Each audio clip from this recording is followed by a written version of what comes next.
Everyone, my name is Abhishek Jha from Swaminarayan technologies India. So दोस्तों, आज हम आपके लिए एक नई वीडियो लेके आए हैं जिसमें हम क्लीवर की प्रिवेंटिव मेंटेनेंस ट्रेनिंग करवाएंगे।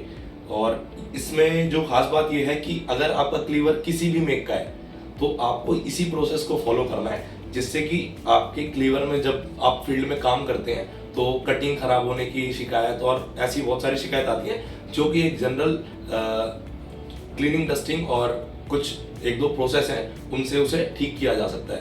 तो अभी हम इसी चीज़ को देखेंगे। मेरे सामने ये क्लीवर रखा है, ये स्वामीनारायण टेक्नोलॉजीज मेक का ST9CA क्लीवर है, ऑटोमेटिक क्लीवर।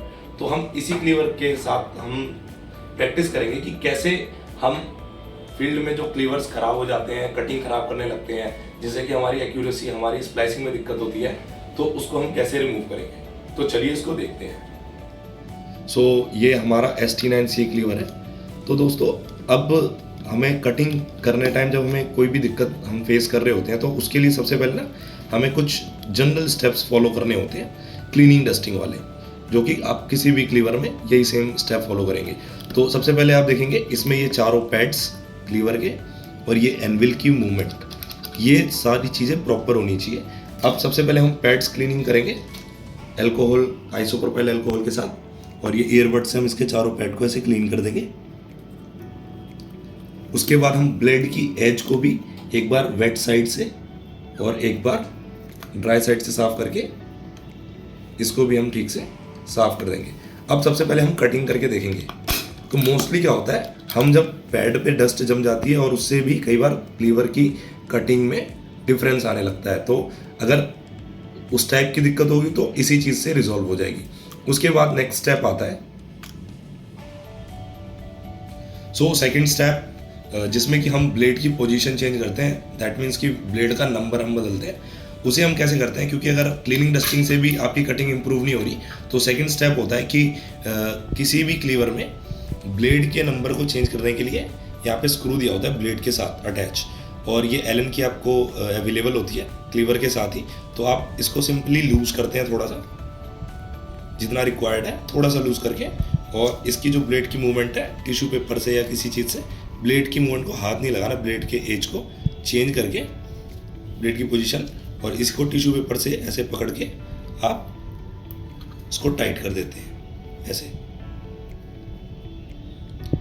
फिर अब आप कटिंग करके देखते हैं। मोस्टली क्या होता है कि कई बार मिस करने की वजह ये भी होती है कि ब्लेड की वो वाली एज खत्म हो चुकी होती है, हमें ब्लेड का पोजीशन चेंज करने की जरूरत है। तो कई लोगों की दिक्कत यहीं पे खत्म हो जाएगी, ब्लेड का नंबर चेंज करके। अब जो थर्ड स्टेप है उस पर हम जाते हैं। तो थर्ड स्टेप में क्या होता है कि ब्लेड की हाइट का एडजस्टमेंट करना। तो ब्लेड मैकेनिज्म की जो ये हाइट एडजस्टमेंट है, उसको समझने के लिए थोड़ा सा हमें पेशेंस रखना होता है, क्योंकि ये बड़े बिटवाइज तरीके से, जैसे कि इसके जो भी स्क्रूज हैं, अब हाइट को एडजस्ट करने के लिए इसमें दो स्क्रूज दिए हुए हैं। एक ये बिगर स्क्रूज दिख रहा होगा आपको, और एक ये स्मॉलर वाला स्क्रू दिख रहा है। तो अब हमें क्या करना है, अगर हमें इसकी हाइट को बढ़ाना है तो हमें इसे क्लॉकवाइज, घड़ी की दिशा में घुमाना होगा, और अगर इसकी हाइट को कम करना है तो इसे घड़ी की उल्टी दिशा में घुमाना होगा। तो उसके लिए क्या करना होता है, अगर हमें हमारा फाइबर मिस कर रहा है या इसकी हाइट को बढ़ाना है, तो पहले बड़े स्क्रू को लूज कर देते हैं हम, और उसके बाद जो ये इसके आगे ब्लैक कलर का छोटा वाला स्क्रू है उसको बिट वाइज एकदम हल्का सा, क्योंकि ज़्यादा छेड़ने से इसकी एडजस्टमेंट बिगड़ सकती है ब्लेड की, तो हल्का सा बढ़ाने के लिए घड़ी की दिशा में कर देंगे, और उसके बाद बड़े वाले स्क्रू को टाइट कर देंगे। और वही अगर आपको कम करना है हाइट, तो इसको घड़ी की उल्टी दिशा में बड़े वाले को लूज करके घड़ी की उल्टी दिशा में घुमा के फिर बड़े वाले स्क्रू को टाइट कर देंगे। तो ये सिंपल एक प्रोसेस होता है इसकी हाइट मैकेनिज्म का। उसके बाद हम कटिंग करके चेक करते हैं, जिससे कि कटिंग इंप्रूव हो जाती है। ये जो तीनों प्रोसेस मैंने आपको बताया, इससे 90% 95% आपकी दिक्कतें रिजॉल्व हो जाएंगी।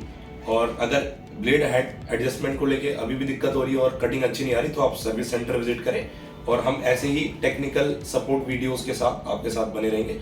Thank you so much.